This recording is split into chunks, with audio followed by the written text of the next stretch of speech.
just a heartbreaking situation. The president, as you all know, spoke directly with Savannah yesterday and told her that the federal government is here to help. Any requests that are made by state and local officials in the search of Miss Guthrie will absolutely be accommodated. I spoke with the FBI directly about that today as well. And our hearts and our prayers are with Savannah and her entire family as they search for her dear mother. I also have a quick scheduling announcement for all of you. Tonight at 7 p.m. during prime time, President Trump, Dr. Oz, and National Design Studio Director Joe Gebbia will officially unveil Trump RX, a state-of-the-art website for American consumers to purchase low-cost prescription drugs. This historic announcement will save millions of Americans their hard-earned money, so make sure to tune in tonight, and we will see all of you in the news media there. President Trump promised to restore law and order to the United States of America, and newly released data proves he is delivering overwhelmingly on this promise. A study from the Council on Criminal Justice shows that the murder rate across America's largest cities plummeted in 2025 to its lowest level since at least 1900. Again, let me repeat, to put this in perspective, this marks the largest single-year drop in murders in recorded history. This dramatic decline is what happens when a president secures the border, fully mobilizes federal law enforcement to arrest violent criminals, and aggressively deports the worst of the worst illegal aliens from our country. The numbers don't lie. Under President Trump in 2025, the FBI increased violent crime arrests by 100% compared to the prior year. The FBI also conducted more than 67,000 arrests from Inauguration Day 2025 to January 20th, 2026, which is 197% more arrests than the same period previously. The FBI also disrupted 1,800 gangs and criminal enterprises, a 210% increase from the year prior. The FBI has arrested 1,700 child predators and more than 300 human traffickers across the country. Since President Trump took office, 6 of the FBI's top 10 most wanted fugitives have been captured. Right here in our nation's capital, where you all live, so you know it well, whether you choose to report it or not, the president's efforts to make D.C. safe and beautiful have worked. As of last week, D.C. homicides were down 62%, motor vehicle theft down 53%, and 2025 had the fewest violent gun crimes of any year of available data in our nation's capital. For more proof that these tough-on-crime efforts are working, look at the president's Make Memphis Safe Again campaign. As of last week, there have been nearly 5,600 arrests made, and aggravated assaults are down 53%. Sexual assaults are down 53%, and robberies are down 70%. Again, that's just in the city of Memphis. 5,600 arrests have taken place because of this president and his Homeland Security Task Force that has surged into Memphis at the request of both the governor and the mayor in that city. A Democrat mayor, I will add. These are the results that can happen when Democrats and Republicans, when the federal government and state and local officials work together. And that's what Trump wants to see to improve public safety across our country. When you have a leader like President Trump who empowers good cops to be cops and to arrest bad criminals, American communities will become safer.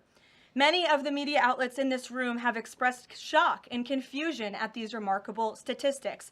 The New York Times declared that, quote, "No one knows for sure what's behind the staggering drop in the murder rate. The reason is very clear. It is President Trump's leadership and his unwavering commitment to law and order. The drop in crime is more proof that all that is required to improve public safety on our streets is a leader with the will to do what is necessary to protect law-abiding American citizens. The terror and chaos that was unleashed under Democrat rule is a choice. It's a choice to put violent criminals ahead of innocent Americans, a choice to force us all to live in fear because of soft-on-crime liberal politicians, prosecutors, and judges who lack the basic willingness to do their jobs and put dangerous people behind bars. On November 5th, 2024, the American people made a resounding choice that they've had enough of that, and that's precisely why they reelected President Trump. So even as Democrats and the liberal media are engaged in hysteria about this administration arresting and deporting violent, criminal, illegal aliens, the undeniable truth is that deporting these individuals is one of the primary reasons why America's streets are safer today than they were 1 year ago when President Trump assumed office. Former President Biden and the Democrats left our borders wide open, and President Trump and the brave men and women of ICE are removing these dangerous criminals. So here are just a few recent examples. Number one, a Venezuelan national and active Tren de Aragua gang member with a rap sheet including homicide, assault, child cruelty, domestic violence, and property damage. This is an individual I can assure you not a single one of you in this room would want in your neighborhood, whether you admit it or not. He entered the U.S. in 2022, and he was released into our country by the Biden administration. He is no longer here, thanks to President Trump. An El Salvadorian national and known MS-13 associate, previously convicted of homicide, conspiracy to commit homicide, and kidnapping, arrested for arson, battery, armed carjacking, and assault. He entered illegally in 2016, was released by the Obama administration, and ICE just arrested him on January 8th, 2026. This example shows you how many criminal illegal aliens have been roaming American streets freely because of a lack of attention to this matter from the previous administration, and President Trump is cleaning up their mess. A Cuban national and blood gangs member convicted of multiple homicides and robbery. ICE arrested him on October 27th and removed him on January 6th, 2026.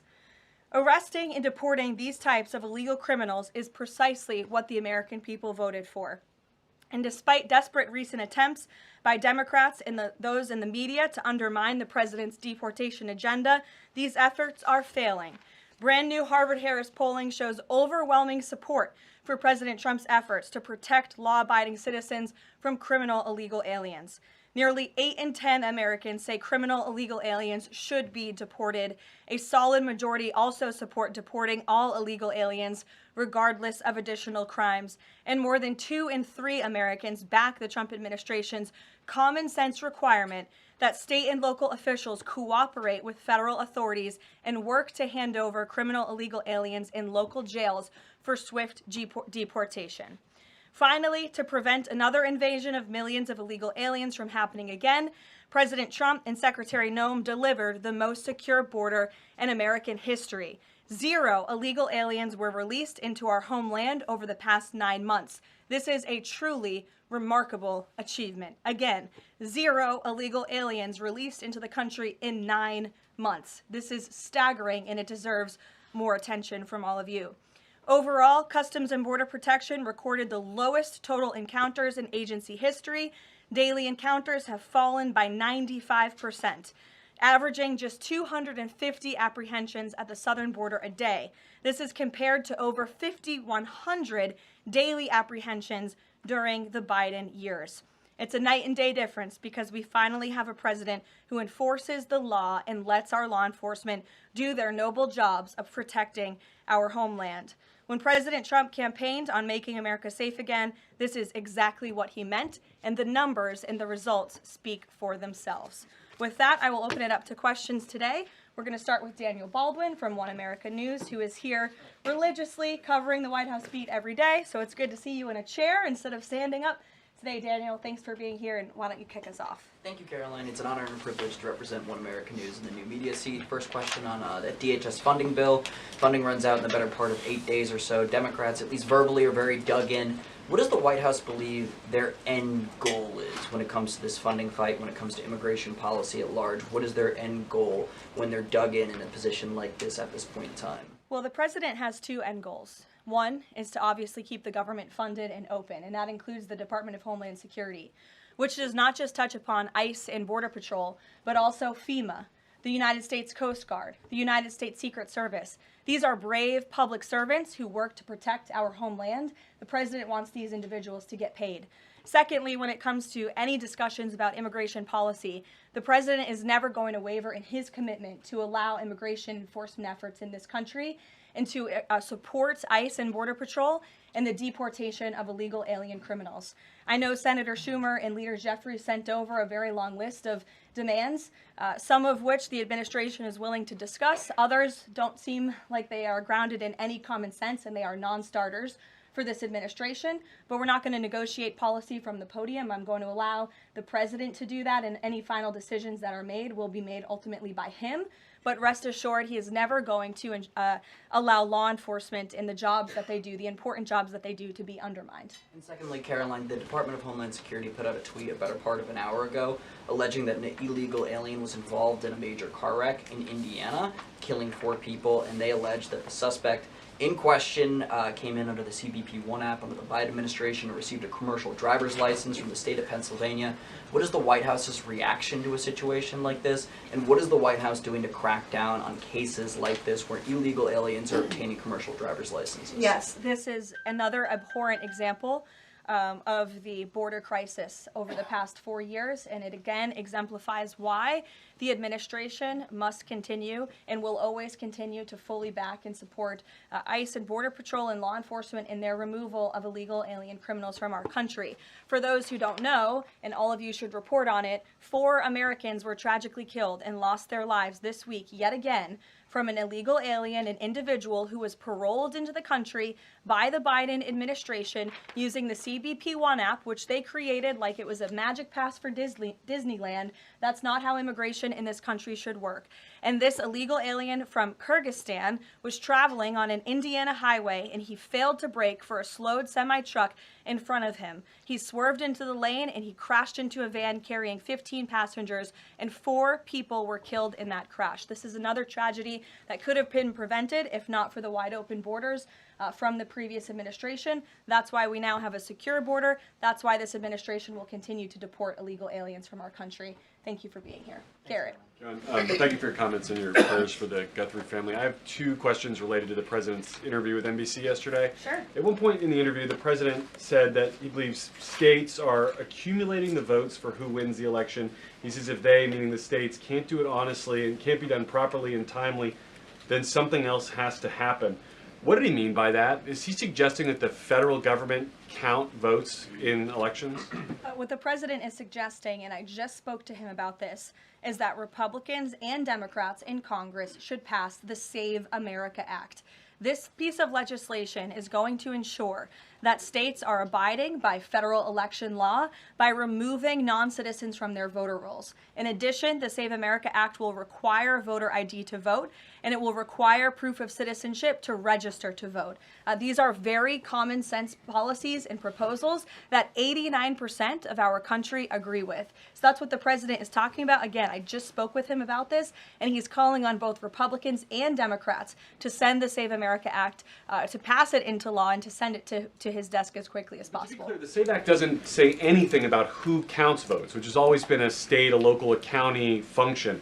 Why does he keep talking about somebody else, presumably the federal government, counting votes? Because the SAVE Act directs states to remove non-citizens from their voter rolls. And we know in states across the country, the president is right to point this out, in states like California or in places like New York City, non-citizens are allowed to vote in state and local elections. And the federal government should absolutely do away with that. I don't think a single person in this room, if you really are being honest with yourselves, should agree that non-citizens should vote in American elections, no matter where that election is up and down the ticket. And so this is a piece of federal legislation that will help states ensure the integrity and the sanctity of their elections, and that's what the president wants. Peter. Thanks, Karoline. President Trump posted about Nancy Guthrie that he is directing all federal law enforcement to be at the families and local law enforcement's complete disposal immediately. What should we expect to see from the federal government in coming days in the search to find Nancy Guthrie? It's a very good question, Peter, and it's why I was on the phone with the FBI earlier this morning to ask that. And what they told me is that the FBI, again, is at the disposal of the state and local government. Whatever personnel or assets or resources that the state and local authorities and police need will be granted to them at the direction of the president, the FBI director, and the attorney general. A different law enforcement issue. The FBI just found 1,000 samples inside an illegal biolab in Las Vegas. It is linked to a different biolab that was previously raided. There are ties to China. What does the president think the CCP might be up to here? I haven't spoken to him about this specific investigation from the FBI, but I'm happy to, and I'm sure he's very glad that this is something the FBI discovered, and we'll make sure anyone who is involved in illegal activity will be held accountable. And just one more about this weekend. At the Mar-a-Lago Super Bowl party, after the first 2 quarters, are the TVs going to be on the halftime show with Bad Bunny or the halftime show with Kid Rock? I think the president would much prefer a Kid Rock performance over Bad Bunny, I must say that. Jennifer. On the nuclear arms pact, we saw the president's post on that. Yes. But can you say, is there a temporary agreement with Russia to stand by the terms of the New START treaty while negotiations are happening? Not to my knowledge. Again, to your point, Jennifer, I just do want to reiterate exactly what the president said. He wrote just moments ago, the United States is the most powerful country in the world. I completely rebuilt its military in my first term, including new and many refurbished nuclear weapons. I also added Space Force and now continue to rebuild our military at levels never seen before. We are even adding battleships, which are 100 times more powerful than the ones that roamed the seas during World War II. The Iowa, Missouri, Alabama, and others. I have stopped nuclear wars from breaking out across the world between Pakistan and India, Iran and Israel, and Russia and Ukraine, rather than extend New START, a badly negotiated deal by the United States, which I will add was renegotiated under former President Barack Obama, aside from everything else, is being grossly violated. The president wants to have our nuclear experts work on a new, improved, and modernized treaty that can last long into the future, and that's what the United States will continue to discuss with the Russians. Peter. Thank you, Karoline. Sure. Did President Trump himself ever ask DNI Gabbard to head down to Fulton County, Georgia? The president was asked and answered that question just yesterday. I've seen a lot of the media in this room get very caught up with the semantics of why Tulsi Gabbard is there. I will tell you why, and the president agrees with this because election security is essential to national security. And as the director of national intelligence, it is a part of Ms. Gabbard's role to make sure that American elections are free of foreign interference and that American elections are safe and secure. And so the ODNI director is working with the FBI on this effort, and the president wholeheartedly supports both Kash Patel and Tulsi Gabbard in ensuring that American elections are safe, are secure, and are free of foreign intervention. Is there any Michael, indication that Thank there's you, foreign Karoline. influence? Federal law enforcement's involvement in the search Well, for Nancy Guthrie. excuse me one second. It's the media who has said that there's Russian interference in American elections. You guys have been saying that for many, many years. So the people in Fulton Well, County. the people in this room, considering that you all said for many years that Russia interfered in the 2016 election to help Donald Trump, you should all be very happy that we finally have an administration that is looking into that, and we'll be happy to keep you posted. Michael. Thanks, Karoline. With the FBI's involvement in the search for Nancy Guthrie now, has this search expanded nationwide outside of Arizona? And given Pima County's proximity to Mexico, is this now an international search? Well, Michael, that would be a question for state and local authorities as they continue to oversee the investigation at this time. Again, the federal government and the FBI have offered any and all resources, but the state and local authorities are still leading the investigation, so I would direct you to them. I'm certainly not in a position to talk about it. One other question, Karoline. Sure. Friday's talks with Iran, they were originally supposed to take place in Turkey. They've now been moved to Oman. Can you tell us the reason for that move? Look, the president, diplomacy is always his first option when it comes to dealing with countries all around the world, whether it's our allies or our adversaries. And so Special Envoy Witkoff and Jared Kushner will be traveling to Oman for those talks tomorrow, and we will see what comes of those. The president is standing by for an update from them. Sure, in the pink. Thank you, Karoline. Cuban leader Miguel Diaz-Canel said today that Cuba would be willing to engage in dialogue with the United States only without pressure, without preconditions, on equal footing and with respect for sovereignty. But his government is denying what President Trump said, that they are all already holding talks. How would you respond to that? I think the fact that the Cuban government is on its last leg and its country is about to collapse, they should be wise in their statements directed towards the President of the United States. But as I just reiterated, the President is always willing to engage in diplomacy, and I believe that's something that is taking place, in fact, with the Cuban government. Yeah, thank you, Caroline. So the Office of Personnel Management released a final rule today that makes it easier to fire government employees who are not doing their job, basically. Does the President believe that there are people in his government still that are not following his agenda? That's a good question. I have not asked him about that. I mean, look, it's a very big government, right? There are thousands of people who work for the federal government here in Washington, D.C. This administration has been very much focused on ensuring that we have an efficient and productive workforce for the American taxpayer. There's not a day that goes by where we don't show up and realize we are public servants working on behalf of the American people, and everybody in the federal government best have that mindset, or they won't be welcome to work for this administration. So I think it's a good thing that the Office of Personnel Management put this rule out. I think if people aren't doing their jobs, if they aren't showing up for work, if they're not working hard on behalf of this president, they're not welcome to work for him at all. The New York City mayor is dealing with a $12 billion budget deficit. If he texted President Trump, would the president bail him out? I'll leave that answer to the president himself, Ed. Kristen, go ahead. One more follow-up on DNI Gabbard.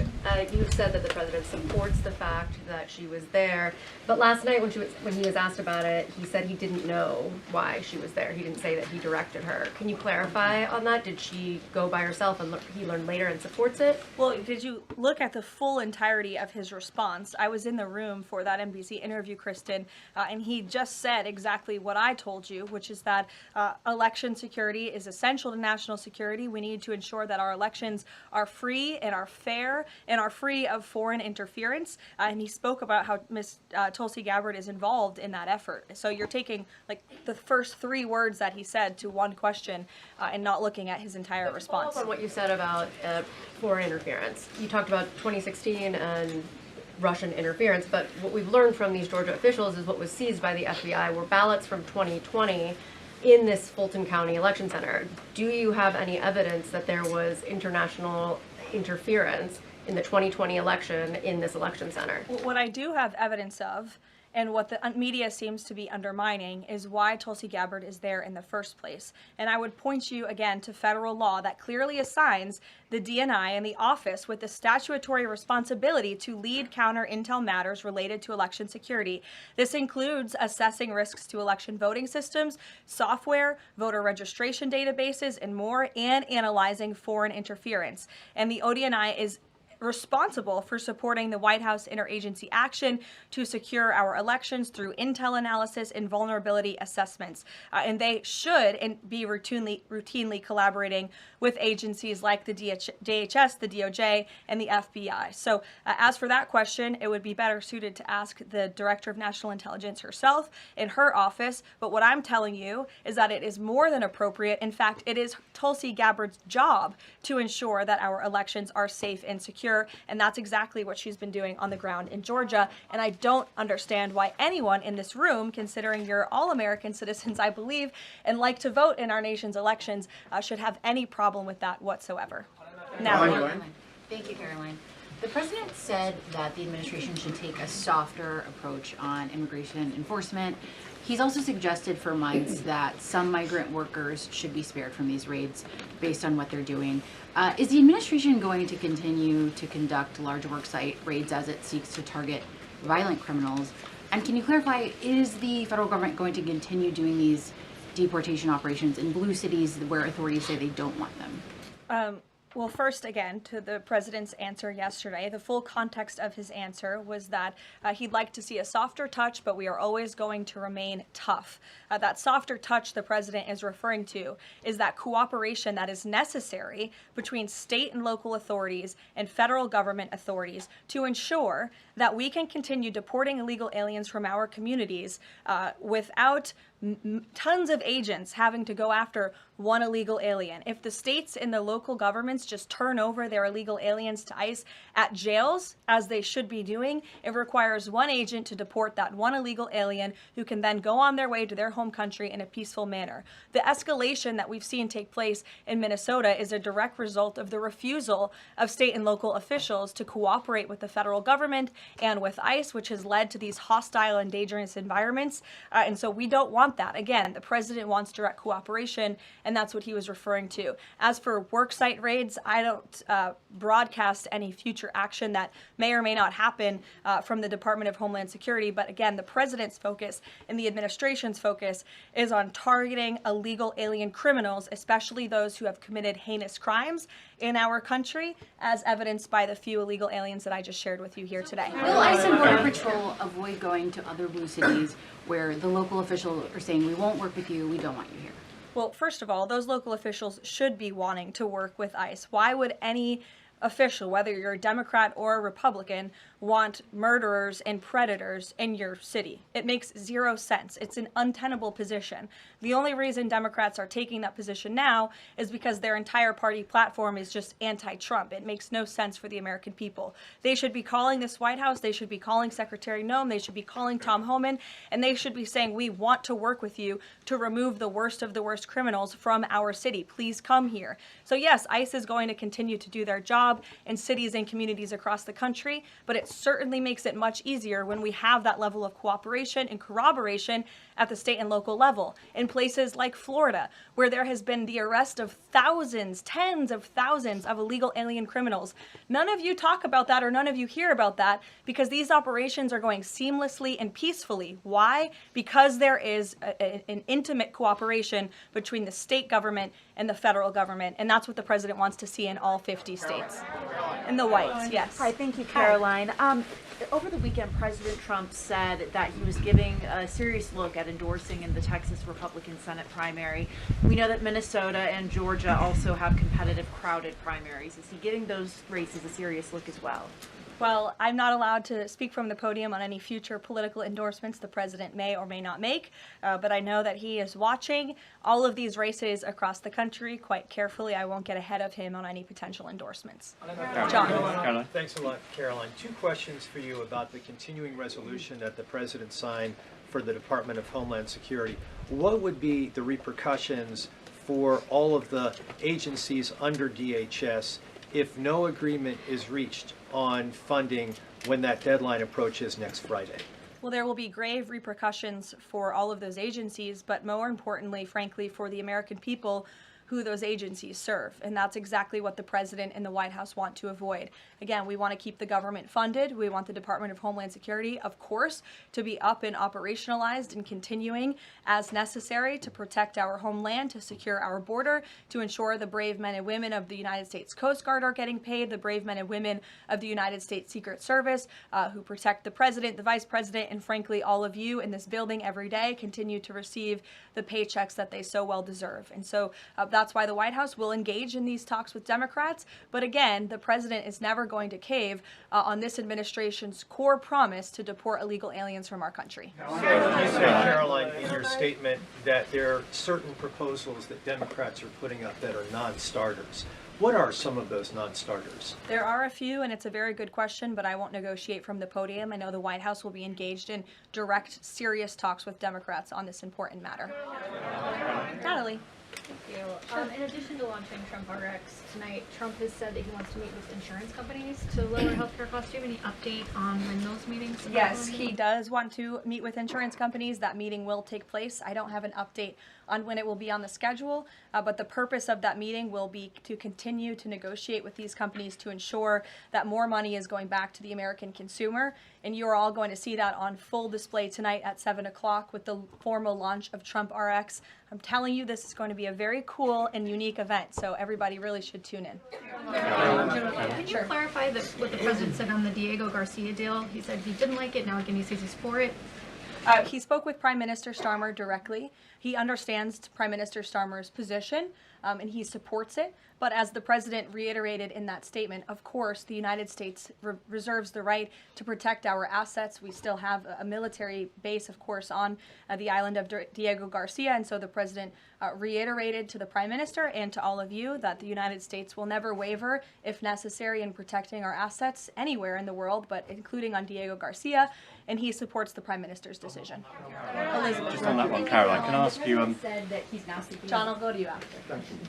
The president said he's now seeking $1 billion from Harvard, considerably more than before. What changed here, and how are negotiations going? Well, look, this has been an ongoing negotiation and, frankly, a frustrating negotiation for the president and the administration because we want a deal. And it's very unfortunate that Harvard has dragged its feet in understanding they need to rectify the wrongs and the illegal behavior that took place on their campus over the course of the past several years under the previous administration. And so the president wants a justified deal to correct for that criminal behavior that took place on their campus. He is now demanding $1 billion from Harvard University, and Secretary McMahon will be continuing to lead this negotiation and these talks. John. Caroline, thank you. You mentioned some polling earlier that was very compelling on deportations. Rasmussen came out with a poll today, said 75% of Republicans want all illegals deported. It seems like the conversation has shifted again to focusing only on deporting illegal aliens who are criminals. Is the president still committed to deportations of the 20 million illegals that came here under Joe Biden, or are you starting to see that back? Yes, and the president has always been committed to that, John. But we must prioritize, and the prioritization is on those tens of thousands of convicted criminals whom we know are still roaming our streets. ICE and Border Patrol and DHS have done a phenomenal job of removing tens of thousands of them. Actually, nearly 1 million people have been deported from our country over the past year, 2 million additional self-deportations. So nearly 3 million people have left the United States. But again, as you pointed out rightfully, Joe Biden and the Democrats allowed approximately 20 million people into our country illegally. So yes, of course, the president is committed to ensuring that America is and always will be a nation of laws. Thank you, Caroline. Steve Bannon recently said, quote, "We're going to have ICE surround the polls come November." Is that something that the president is considering? That's not something I've ever heard the president consider, no. Can you guarantee to the American public that ICE will not be around polling locations or voting locations in November? I can't guarantee that an ICE agent won't be around a polling location in November. I mean, that's frankly a very silly hypothetical question. But what I can tell you is I haven't heard the president discuss any formal plans to put ICE outside of polling locations. It's a disingenuous question.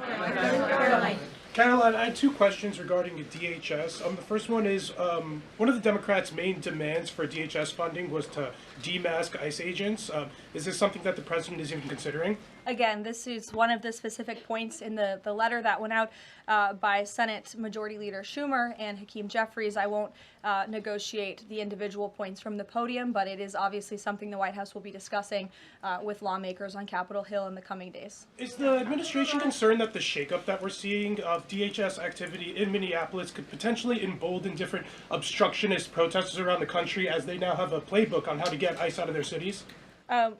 No, because what you saw yesterday with the drawdown of 700 agents only occurred because the condition that the President of the United States set for local states, local counties to turn over illegal aliens to ICE has been met. The vast majority of counties, nearly every single county now in Minnesota, has made an agreement to notify ICE when they are releasing an illegal criminal from their jail. This is a huge win for the administration. Again, it's a condition the president set out and has been met thanks to the tireless efforts of Mr. Homan. And as for the left-wing agitators who have been illegally obstructing ICE's immigration efforts, we are not letting that behavior go unnoticed or unpunished. In fact, just today, the Department of Homeland Security arrested this individual.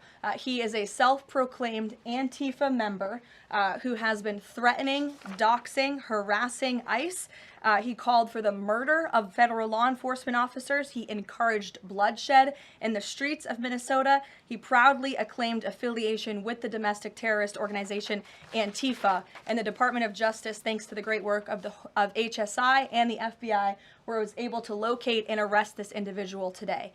So we are committed to enforcing our immigration laws. We want that level of cooperation from state and local officials. And if people are illegally obstructing our federal law enforcement operations, if they are targeting, doxing, harassing, and vilifying ICE agents, they are going to be held accountable, like this individual here, who again is a self-proclaimed member of Antifa. He is a domestic terrorist, and he will be held accountable in the United States.